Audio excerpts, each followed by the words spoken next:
আসসালামু আলাইকুম। আমি হাসনাহানা শম্পা বলছি ভার্জিনিয়া বিচ, ভার্জিনিয়া থেকে। আম, কেমন আছেন আপনারা সবাই? আজকে আপনাদের সাথে নতুন একটা রেসিপি নিয়ে হাজির হয়েছি।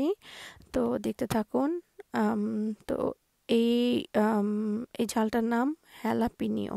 তো আমি হ্যালাপিনিও দিয়ে আজকে একটা ছোট্ট একটা শর্টকাট একটা রেসিপি আপনাদের সাথে শেয়ার করব।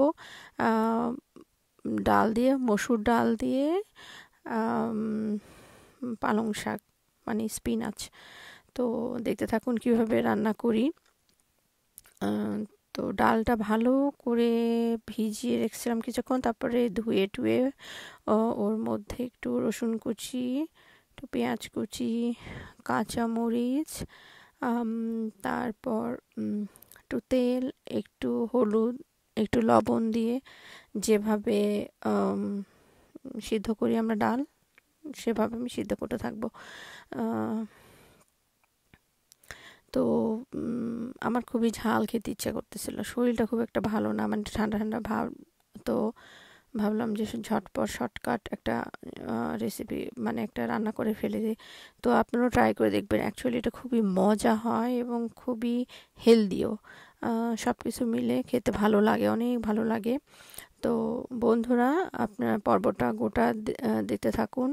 আর ভালো লাগলে অবশ্যই লাইক অ্যান্ড শেয়ার করবেন please, and subscribe my channel.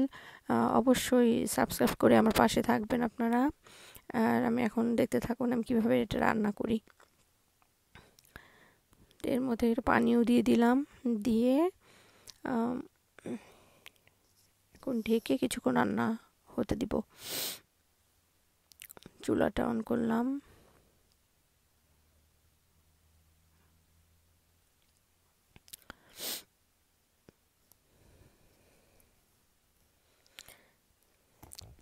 ঢাকনাটা দিয়ে দিলাম।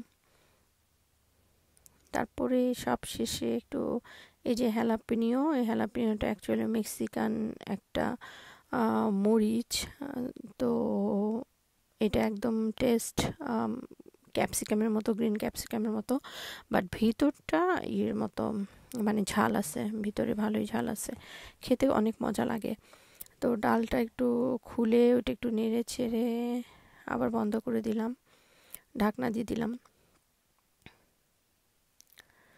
তো মনে হয় ডালটা হয়ে এসছে। এখন এটার সাথে আহ, ওই স্পিনাচ, মানে পালং শাকটা অ্যাড করলাম, করে এটা নেড়ে চেড়ে উপরে নিচে করতে থাকবো, নাড়তে একটু নাড়তে থাকবো ডালগুলোর সাথে। স্পিনাচটা মেশানোর চেষ্টা করব। আর স্পিনাচ তো খুবই নরম একটা শাক, সুন্দর, মানে এবং হেলদি, ভীষণ হেলদি, ফুড ভ্যালু অনেক ভালো। তো এটা খুব দ্রুত হয়ে যায়, এত পাতলা পাতাটা যে খুব দ্রুত একদম হয়ে যায়। ডালটাও হয়ে গেছে, এটাও একদম সুন্দর মতো দ্রুত হয়ে গেল। খেতেও ভালোই হয়েছিল। দেখতে থাকুন আপনারা। তো একটা সময়ে এটা প্রায় হয়েই গেছে। তো এর মধ্যে আমি একটু হ্যালাপিনোটাও অ্যাড করব। হ্যালাপিনোটা না, ওই খাওয়ার সময় একটু ভিতরের অংশটা ভাতের সাথে ঘষে খেতে খুবই ভালো লাগে, ঝাল হয়। তো আমার ইদানিং খুবই ঝাল খেতে ইচ্ছা করতেছে। ইউজুয়ালি আমি মিডিয়াম টাইপের ঝাল লাইক করি, বাট ঠান্ডার কারণে মনে হয় একটু ঝাল ঝাল খেতে ইচ্ছা করতেছে। তো অলমোস্ট হয়ে আসছে, দেখেন কত সিম্পলি, কত তাড়াতাড়ি হয়ে গেল রেসিপিটা, রান্নাটা।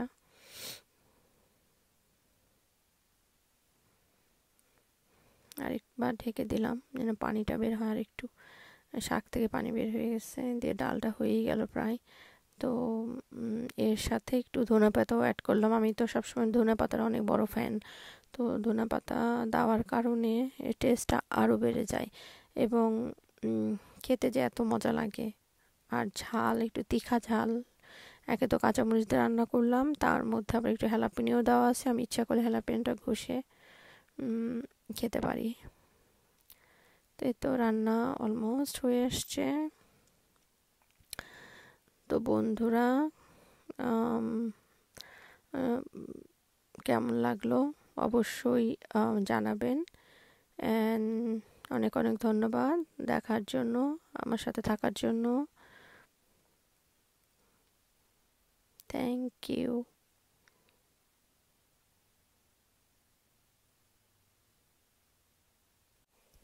দেখুন কালারটা কি সুন্দর আছে, আর শাকগুলো সবুজ সবুজ রয়ে আছে, ভালোই হয়েছে খেতে।